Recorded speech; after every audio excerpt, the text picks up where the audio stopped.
এইদিনাখন কান্দিলে তাৰমানে কিবা এটা লাভ হ'ব নহ'ব। যদি কান্দিব লগা আছে আজি কান্দ। আপোনাৰ পুত্ৰ বোৱাৰী বিপদে পৰিচালিত হৈছে, আপুনি সংকল্প লওক, বাৰম্বাৰ তেওঁলোকক অনুৰোধ সেৱাও মনোভাৱে ক'ব লাগিব। যদিও পুত্ৰ তেওঁক আমি আমাৰ ভকতি মাধ্যমেৰে কথাখিনি ক'ব লাগিব। অ' বাবা, আজি সন্ধিয়া আমাৰ ঘৰত মিলনদীপ আঞ্চলিক শাখাৰ সভাপতি সম্পাদককে প্ৰমুখ কৰি আমাৰ জ্যেষ্ঠ পাঠকসকলক আমন্ত্ৰণ কৰিছোঁ। তেওঁলোকে জৰিয়তে আমাৰ গৃহত ভাগৱতৰ কথা ব্যাখ্যা আগবঢ়া হ'ব। তুমি সকলো কাম পৰিহাৰ কৰি হ'লেও আজি সন্ধিয়াটো ঘৰত থাকিবা দেই। এনেধৰণৰ আমি তেওঁক ক'ব লাগিব আৰু আমি ভকতি আচৰণ কৰিব লাগিব। শ্ৰৱণ কীৰ্তন জৈত্য নকৰে, তৈত্যে ৰাক্ষসৰে বিঘিনি আচৰে। যাৰ ঘৰত পুৱা গধূলি শ্ৰৱণ কীৰ্তনৰ ব্যৱস্থা নাথাকিব, সেইখন ঘৰৰ সদস্যসকল কি হ'ব বোলে? ৰাক্ষসৰ আকৃতি হ'ব। ভাগৱতৰ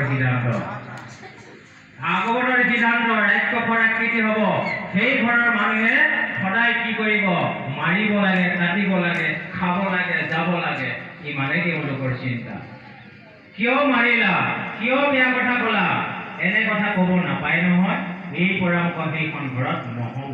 অৰ্থাৎ ৰাক্ষসকলে কায়িকভাৱে নামিব, কিন্তু সেইখন ঘৰৰ আচৰণে ৰাক্ষসৰ দৰে হ'ব।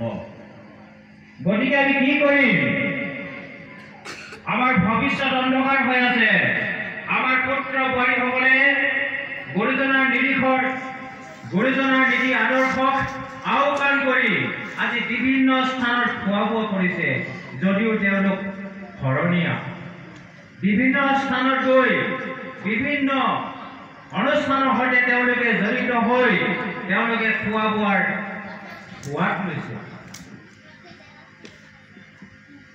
সেই সন্তানসকলক যদি আমি আমাৰ নিৰ্দিষ্ট বক্তা বাপজনে ক'লে যে আমি কৃষ্ণত অৰ্পণা খাদ্য যদি আমাৰ সতি সন্তানক দিয়া নাই, তেতিয়াহ'লে সেই সতি সন্তান কি হ'ব বুলি কৈছে? অসুৰ হ'ব। তাক কৰিয়ে নিবাস কৰিব।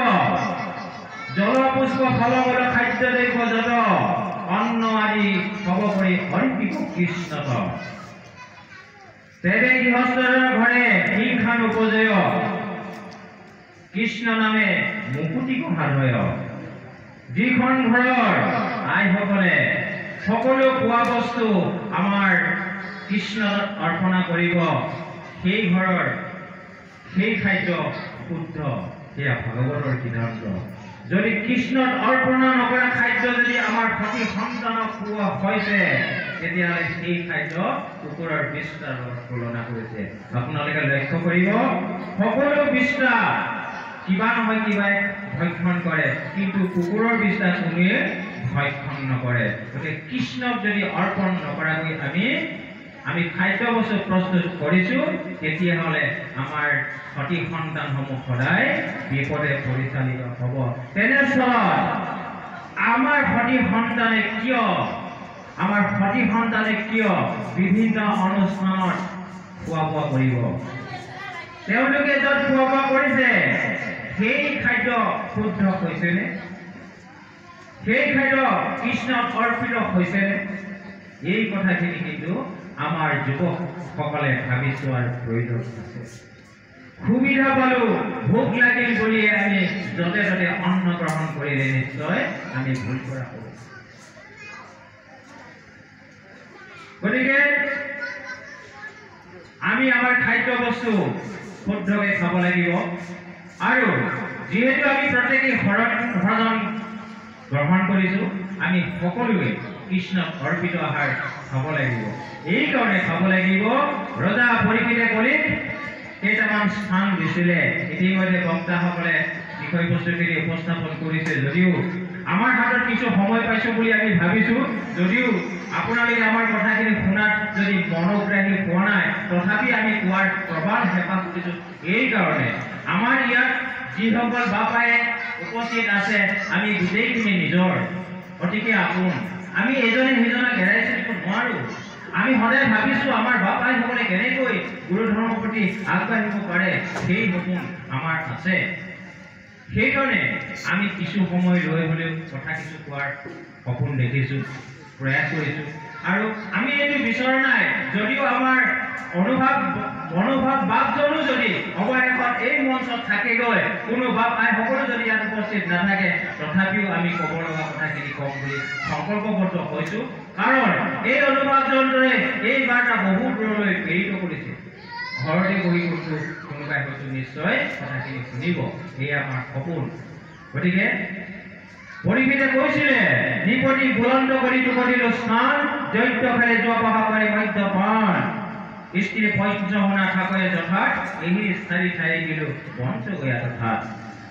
কলিক সেই নিৰ্দিষ্ট কৰি 4টা স্থান দিলে, য'ত যোৱা পহা চলিব, য'ত মদ্যপান কৰিব, স্ত্ৰীৰ লগত দিলে আৰু পঞ্চমনা পাপৰ লগত দিলে। এই কথা আমাৰ সকলো যুৱক যুৱতীয়ে জানে। ভাগৱত শুনিছে, ভাগৱতৰ প্ৰথম স্কন্ধ কলি নিদ্ৰ, তাতেও উল্লেখ আছে এই কথাটো। আমাৰ নজনা নাই, তথাপিও আমাৰ বহু যুৱক যুৱতী সকলে কিয় সুৰাপান কৰে, কিয় যোৱা পাপাত আবদ্ধ হয়? দুখ লাগে। যেতিয়া এই অঞ্চলত বিভিন্ন পূজা পাৰ্বণ অনুষ্ঠিত কৰিব, সেই পূজা পাৰ্বণ অনুষ্ঠানসমূহত বেছিভাগ আমাৰ শ্ৰীমন্ত শংকৰদেৱ সংঘৰ যুৱকসকলে অংশগ্ৰহণ কৰা আমাৰ দৃষ্টিগোচৰ হৈছে।